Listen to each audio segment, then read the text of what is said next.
Bonjour, nous allons vous parler de plusieurs minéraux qui sont utilisés pour la technologie du sport. En effet, avec des minéraux dans leurs équipements, les athlètes peuvent faire de meilleures performances.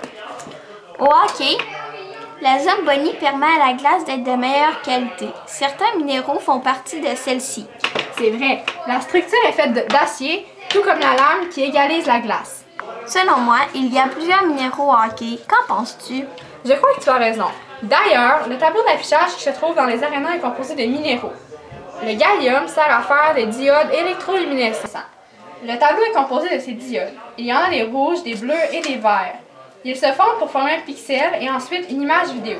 Mais les rondelles de hockey, elles... Les rondelles sont surtout faites de caoutchouc, mais aussi de soufre. Une fois ajoutées au caoutchouc et chauffées, ils produisent du caoutchouc volcanisé. Un matériau solide et durable. C'est ainsi que les rondelles prennent vie. Le soufre se retrouve surtout au Canada et aux États-Unis.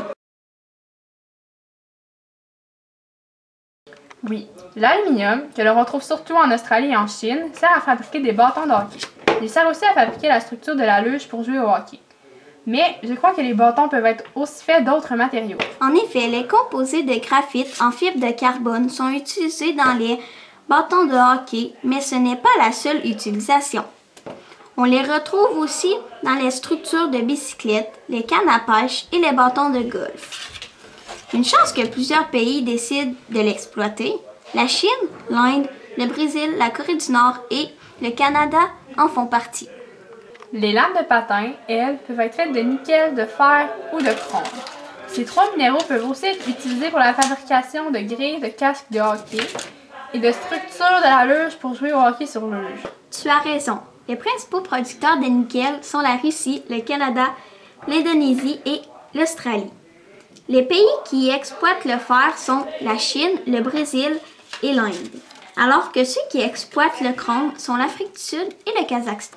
Dans les bâtons de hockey et les skis, on peut retrouver des alliages de titane. Le titane est surtout exploité en Australie et au Canada.